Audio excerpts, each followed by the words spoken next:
Good. Very so close to my face. Very good. Oh my god, damn.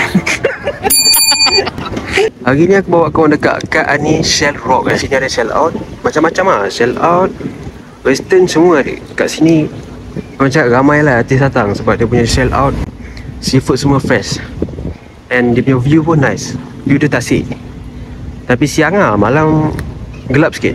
Shell Out ni bukan makanan viral lagi Shell Out ni sekarang ni dah jadi makanan family. So yang ramai yang datang sini semua bawa family.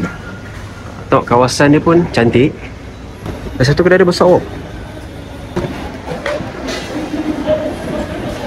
Ada macam-macam menu. Ada set A, set B, set C semua ada. Nampak dia memang besar, cantik. Ini kita punya makanan Shell Out, John dengan mi ampla.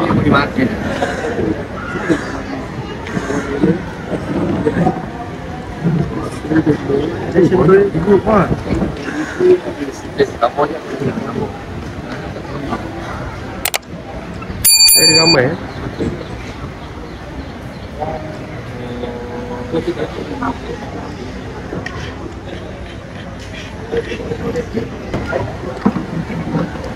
Oh, kita makan dulu. Shell Out, guys. Shell Out dekat sikit. Ini Shell Out. Shell Out mana Shell Out Shah Alam. PCO. PCO. Dia tengah rekod. Oh, Ha? Dia saya YouTube channel. Kau nak buat YouTube lintang, kena ada kelakar. Tak kelakar tak ada orang nak tengok. mana kelakar? Ha? Mana kelakar? Tengok dah marah. YouTube. How the taste? Good. Very so close to my face. Very good. Oh my god, damn.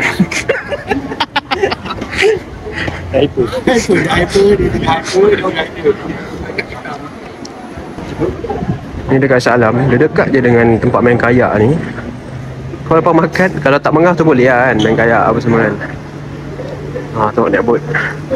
Dekat dengan tasik. Dia punya view ngamah kalau waktu siang. Kalau waktu malam tak kot sebab gelap. Jangan sorok. Ramai lah sebab kedai ni pun famous juga. Shell Out Rock orang cakap. Shell Out Rock. Memang ramai. Dip, makan apa Dip? Oh, YouTube channel. YouTube channel. Ketam. Hari ni kita berada di Kaani Shell Rock. Shell Rock. Shell Rock Berbaloi.